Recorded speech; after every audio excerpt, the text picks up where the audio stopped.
Muhammad sallallahu alaihi wasallam.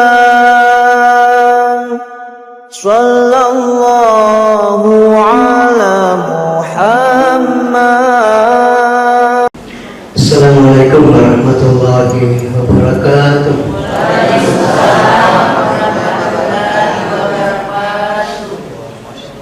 Alhamdulillahirabbil alamin. Allazi ja'ala syahra ramadhana sayyidash syuhur wa anzala fihil qur'ana hudan linnasi wa bayyinatin minal huda wal furqan. Wassalatu wassalamu ala rasulihi wal aqibatu lil muttaqin wa la udwana illa 'alal zalimin. Seperti judul yang disampaikan tadi, ada protokol ceramah kita malam ini ialah kewajiban menutup aurat bagi pria dan wanita. Wujub sitril aurati lirijali wal mar'ah. Saya kira semua kita sudah paham bahwa menutup aurat itu wajib hukumnya, sebagaimana juga para imam mazhab yang 4 telah mewajibkan, baik laki-laki maupun perempuan.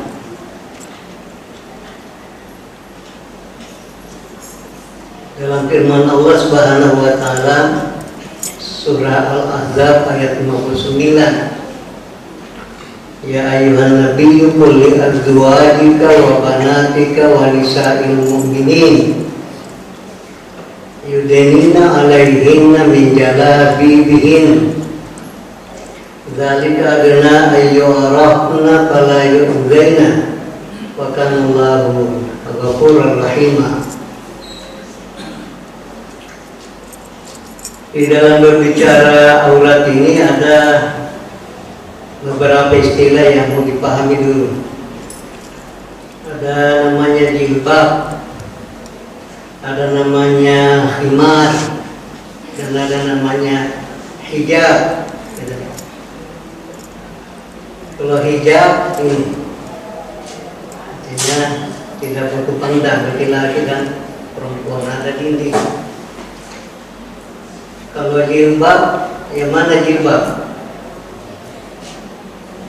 Yang mana jilbab ibu-ibu? Ini dijelaskan. Ini khimar, baju ke bawah itu jilbab, jalabi.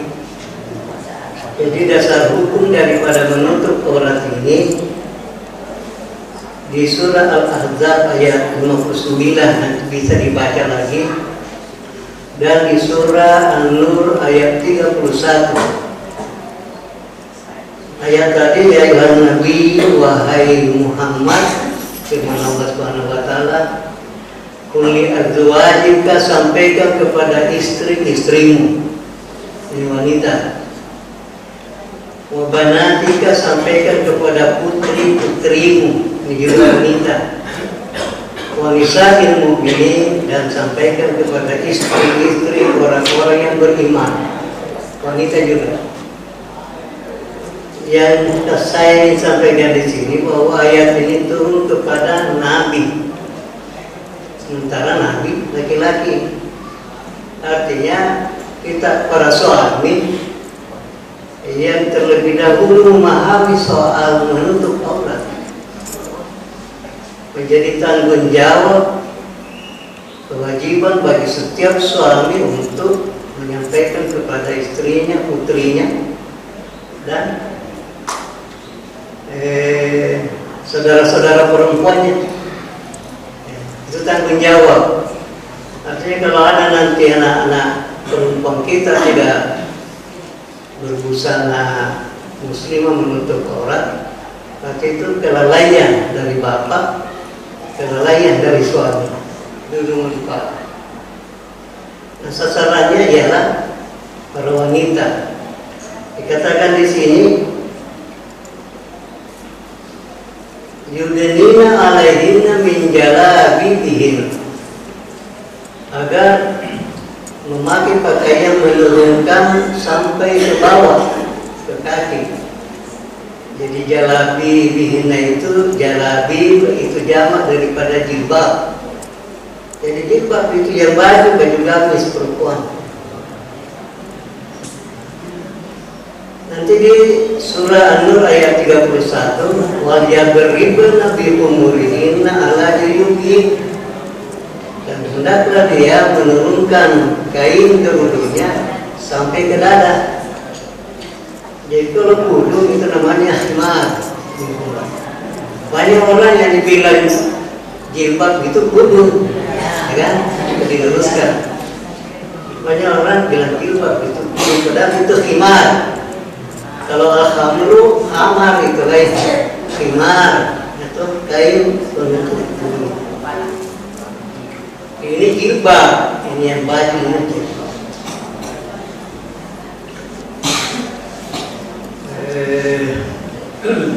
Laki-laki beda auratnya dengan perempuan. Kalau laki-laki kata Nabi SAW, baina surrati wa rukbati aurat, antara pusat dengan lutut itu aurat.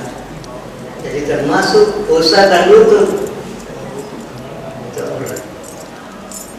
Yang wajib ditutupi baik dalam sholat maupun di luar sholat. Perempuan juga begitu.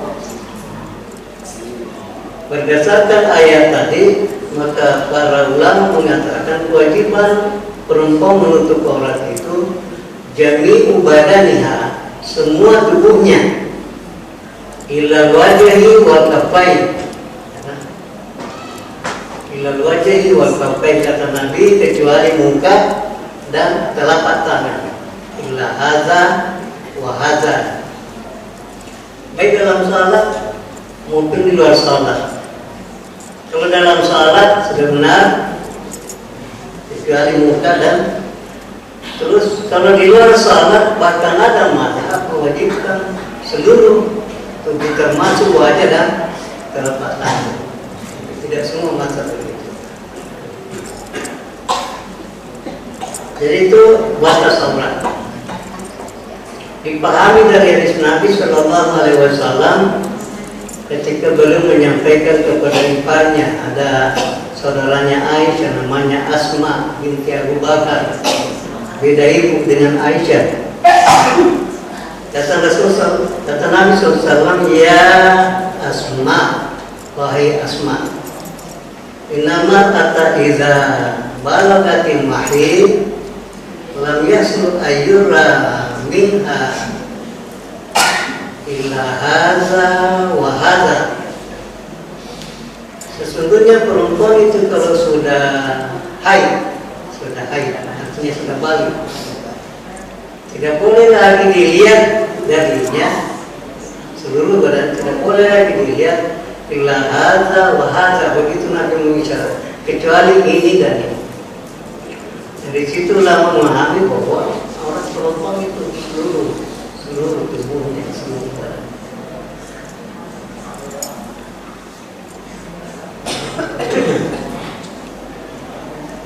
Cuma kalau kita lihat sehari-hari masih banyak yang belum penuhi. Laki-laki juga banyak. Laki-laki banyak buka aurat. Kalau lari subuh itu di sekeliling kantor bupati, dan ibu-ibu juga masih banyak. Apa memang belum mengerti atau tidak taat? Karena kalau dipaham bahwa hukumnya wajib, artinya apa? Kalau tidak dilakukan, dosa. Kalau tidak dilakukan, dosa. Tapi kalau dilakukan, itu ibadah. Luar biasa itu ibu-ibu kalau sepanjang hari, sepanjang di tempat kerjanya menutup aurat, ibadah itu. Catat terus oleh mereka. Ibadah. Karena sesungguhnya menutup aurat itu hikmahnya yang pertama ialah itu kalau baik laki-laki maupun perempuan itu memelihara kehormatan diri. Kehormatan diri. Yang kedua, siyanatul mujtama'i minal fitnah. Mencegah fitnah. Mencegah fitnah di kalangan masyarakat. Fitnah itu perempuan kalau tidak menutup aurat. Fitnah. Dan kita tahulah bagaimana fitnahnya. Kalau orang berdosa gara-gara kita, berarti kita lebih tinggi dosanya. Sumber orang berdosa karena menyakitnya, bilang jangan ya saya gitu. Tapi kita lebih berdosa lagi. Yang ketiga, menutup aurat itu ta'atullahi wa rasuli. Pertanda taat. Pertanda taat kepada Allah, taat kepada Rasul. Jadi wanita-wanita yang begitu, wanita-wanita taat agama. Kecuali sekarang ini agak susah juga. Banyak juga yang menutup aurat bukan tujuannya karena Allah, bukan karena taat, ada lain. Dan ini perlu waspada. Berlindung di balik jilbab. Bahaya itu. Kita tidak. Dan menutup aurat itu alamatul iman wa taqwa. Identitas iman, identitas orang bertakwa, laki-laki maupun perempuan. Jadi kalau melihat orang selalu menutup aurat itu pertanda taat agama, pertanda dia beriman, bertakwa. Kalau wanita dalam ayat tadi dikatakan kenapa menutup aurat? Dzalika adna ayyu auratna. Dengan menutup aurat itu lebih mudah dikenal. Maksudnya dikata dari jauh itu wanita baik. Kayak Dzalika adna ayyu auratna. Lebih dekat, lebih mudah untuk dikenal supaya tidak gampang juga diganggu. Lain gampang juga diganggu. Saya tambahkan sedikit bahwa di perempuan itu khusus tidak sekedar menutup tubuh dengan kain. Lebih dari itu perlu dipaham bahwa bukan yang ditanyakan berapa harga kain. Jadi mau mahal, mau murah, bukan itu persoalan. Islam tidak persoalkan itu. Bentuk juga Islam tidak persoalkan. Mau satu kali kain sampai ke bawah, mau potong-potong, lain kerudungnya, lain bajunya, ada lagi roknya, terserah. Mau satu kali baju dengan rok, itu tidak dipersoalkan itu. Yang dipersoalkan Islam ialah selain menutup seluruh tubuh, bahwa kain itu tidak boleh tipis, tidak boleh tipis. Ghairu syaffaf, tidak boleh transparan, sehingga biar pakai baju tetap seperti kelihatan kulitnya. Kalau dulu ada namanya baju bodoh, seperti itu tidak boleh kelihatan. Sekarang orang sudah pintar, biar pakai baju bodoh, ada baju dalamnya, itu aman. Itu aman. Karena Nabi Sallallahu Alaihi Wasallam bersabda, "Simpan min ahlinar." Ada dua golongan akan menjadi penghuni neraka. Kita waspada. Lam arahuma, aku tidak akan melihat keduanya. Yang pertama itu ialah kalau ada orang kemana-kemana bawa cambuk, itu cambuk orang, artinya lambang kesombongan. Orang mungkin dari jauh dia orang sudah lari. Dan yang kedua, wanita kasiyatun ariyatun, yang berpakaian tapi telanjang. Gitu. Bahasanya nabinya kasiyatun ariyatun, wanita yang berpakaian tapi telanjang. Itulah ada kainnya tapi kelihatan bagaimana isinya. Selain itu, wairu daikin, baju perempuan itu tidak boleh ketat. Tidak boleh ketat. Berpakaian tapi membentuk badan. Kelihatan bentuk badannya. Makanya perempuan tidak boleh pakai celana panjang. Kecuali celana panjangnya menjadi celana dalam. Ada baju di luarnya. Itu amannya. Kalau pakai celana saja, apalagi pakai ikat pinggang, nggak ada baju luar, ya kelihatan. Selain itu, layak berlibas ar-rajul lil-nisa. Pakaian perempuan itu tidak boleh menyerupai pakaian laki-laki. Sebagaimana laki-laki tidak boleh juga menyerupai pakaian perempuan.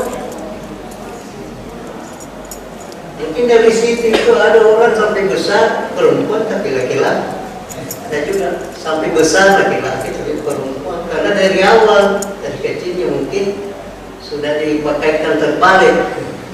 Dan itu kalau ada begitu dikutuk oleh Rasul. La'ana Rasulullah sallallahu alaihi wasallam. Rasulullah sallallahu alaihi wasallam melaknat, mengutuk ar-rajul yalbasu libasata mar'ah. Kalau ada laki-laki berpakaian seperti pakaian perempuan, wal mar'atu talbasu libasata rajul, dan kalau ada perempuan berpakaian seperti pakaian laki-laki. Kira-kira bagaimana kalau masuk kerja sementara kantor kerja kita itu begitu pakaian yang dikehendaki? Ya, wanita-wanitanya, karyawan wanitanya itu dipakaikan seperti pakaian laki-laki. Kalau kita bertakwa, pilih pekerjaan yang lain. Karena pekerjaan itu pilihan. Nah, kita ingin pekerjaan kita itu juga mengantarkan kita kepada keselamatan akhirat. Kalau seperti itu sudah dari awal pilih, baru pakaiannya itu akan menjerumuskan ke neraka. Kerjaan penting, tapi pilih-pilih kerjalah. Sebelum menetapkan pekerjaan yang aman akhiratnya, aman dunianya.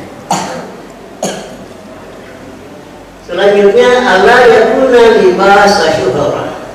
Pakaian perempuan itu tidak boleh merupakan pakaian mencolok. Apakah mencolok warnanya yang mengundang perhatian? Apakah mencolok gayanya? Itu juga mengundang perhatian. Karena tidak boleh di dalam Islam pakaian itu dijadikan untuk daya tarik. Itu namanya di jahiliyah itu tabarrud, bertabarrud. Berpakaian itu pakaiannya dijadikan zayyina, hiasan untuk menarik lawan jenis. Yang boleh itu kalau suaminya di depan mahramnya bisa. Jadi Allah yakuna tabarrud, ya tidak boleh berpakaian seperti orang jahiliyah dulu.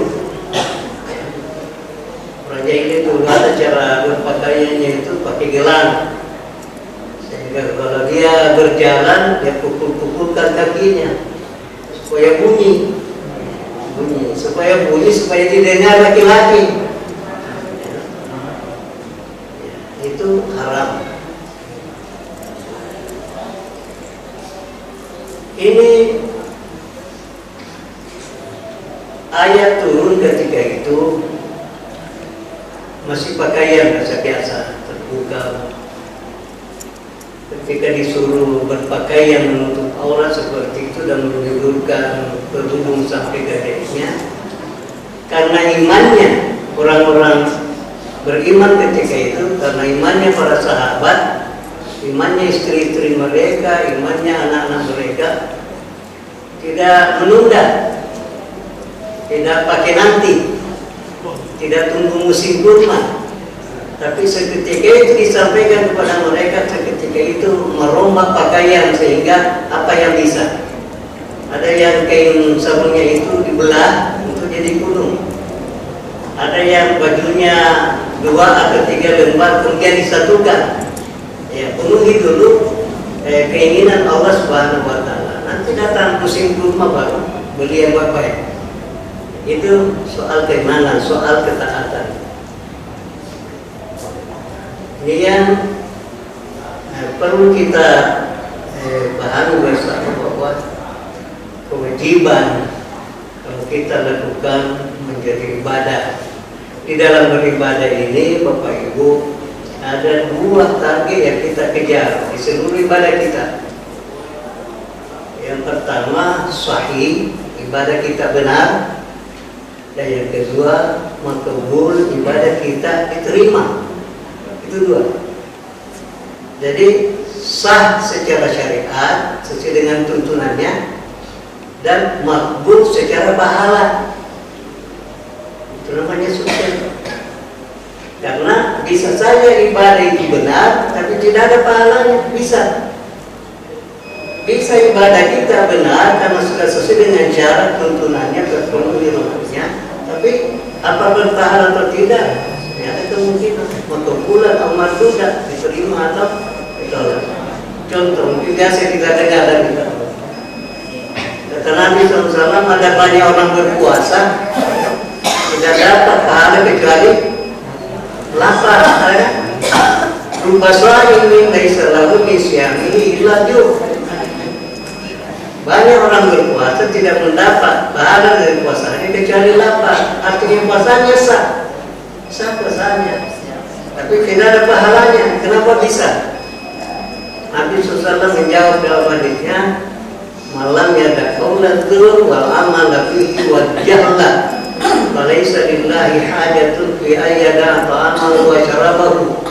Siapa yang berpuasa tidak meninggalkan qaulatul, kata-kata yang bisa merusak pahala puasa, kata dusta, kata ghibah, kata namimah, domba, sumpah palsu.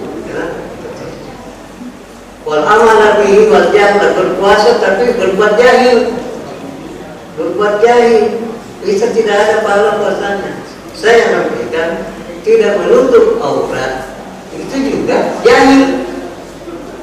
Tidak menutup aurat sebagaimana mestinya itu juga jahiliyah. Kan dulu wanita-wanita Islam itu jahiliyah, kemudian datang ayat ini menjadi Islami. Jadi kalau kembali lagi pakaiannya seperti dulu sebelum menutup aurat, jahiliyah lagi. Perbuatan jahiliyah mengancam pahala ibadah kita. Warubba qa'imin laisa lahu min qiyamihi illa sahar. Ada banyak orang salat tarawih tiap malam tapi tidak ada pahala tarawihnya kecuali begadang. Tarawihnya sah tapi tidak dipahalai oleh Allah, tidak direken. Karena macam perbuatan. Jadi ini yang penting kita ingatkan. Ada saya terakhir ibu-ibu biasanya sadar atau tidak sadar membuka aurat di tempat yang tidak boleh.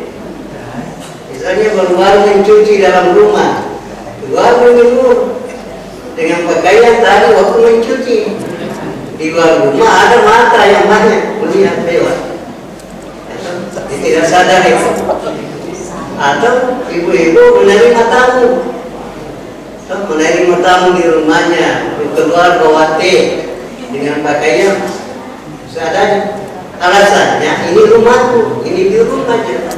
Itu menutup aurat, itu kewajiban menutup aurat dari pandangan laki-laki lain lawan jenis yang bukan mahram.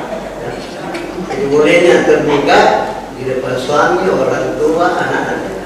Di depan laki-laki yang boleh menikah dengan kita itu tidak boleh, walaupun dia di dalam ruangan. Ini biasa tidak bisa menerima tamu, alasannya saya di rumah, jadi pakaiannya tidak sebagaimana mestinya. Inilah yang disampaikan kepada Bapak Ibu. Semoga kita saling mengingatkan dan memelihara apa yang menjadi kewajiban dari Allah Subhanahu wa taala. Kalau yang belum diajak supaya kita sama-sama mengikuti agama kita. Saya cukupkan, semoga bermanfaat. Hadanallah wa iyyakum ajma'in. Wassalamualaikum warahmatullahi wabarakatuh.